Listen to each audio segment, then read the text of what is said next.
Good morning. I've been reading for the last couple of days your initial posts for M2A1, the SWOT analysis discussion assignment. And I needed to get back to you and make some points clear. I was honestly a little bit disappointed in the number of you who didn't quite understand what this SWOT analysis is all about. Uh, when I was reading through your strengths and weaknesses, but particularly these the strengths, I got the feeling you were trying to convince me that you had a good idea.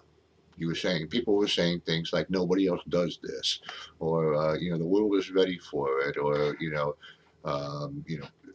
people are being pushed in the direction of, of using my service or my product. Excuse me. Um, that's really not what SWOT analysis is supposed to do. A SWOT analysis, to a large extent, assumes that your idea is valid. It's just all about designing a strategy. Remember the readings in here. We're starting talking about, how organizations set strategy, and then we'll be rolling that strategy down in through the organization. So this exercise is about trying to determine which direction you're going to go, no matter what it is you do. You have to find a way to compete against your competitors, and almost everybody has a competitor of some sort. So, so very quickly, I want to review this SWOT analysis. Okay, think of it as four quadrants. You got strengths and weaknesses.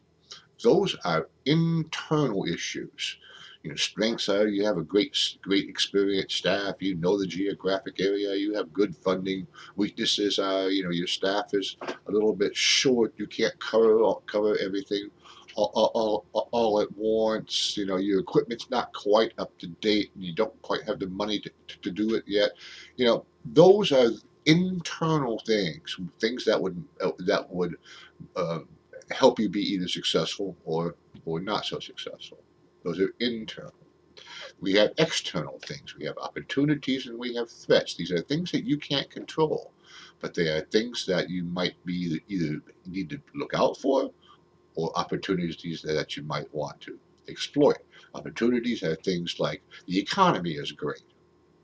What threats could be? The economy is poor. The notion that is that some agency is asking people to do this more and more and more. That could be an opportunity.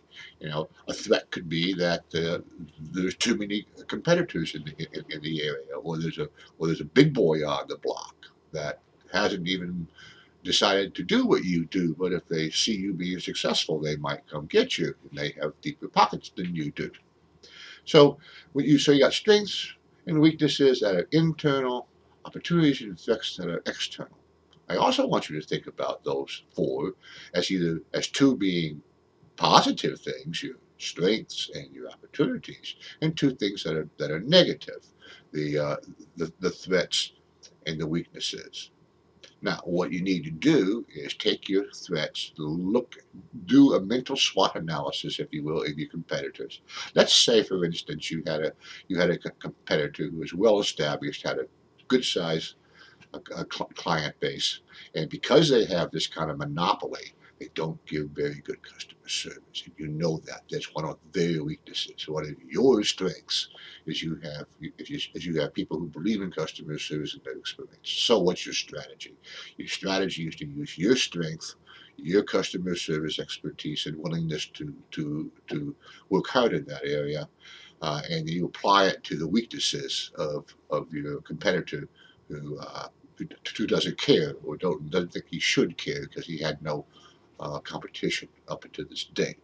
Okay, then you take it. Then you could also take another example, something like a competitor who is established but has a small staff, which is one of their weaknesses. So what do? They go for the big clients. That leaves what for you? That leaves the smaller clients for you. So that means that your strategy would be that I will go after the small clients because they're being forgotten by the only competitor because he wants to go after the big clients. So that's what this is all about. Alrighty. Um, I want you to think about this. It's very important. These kinds of activities and planning go on in the offices of corporations every day. You, as a consultant or as an internal or external consultant, your job is to help them do their work. And if you don't understand how they build their strategy, how they develop their goals and their objectives, and how they cascade those down in through the organization, you're just going to be sitting on the sidelines not making a contribution. And either you will not be hired again as a consultant, or you won't thrive as an internal consultant. That's the purpose for this course. So put your business caps on, folks. Okay. We're just beginning. We'll, we'll get this through. It's kind of hard the first time you go through it. I know it is. Alrighty, keep working. Talk to you soon. Bye bye.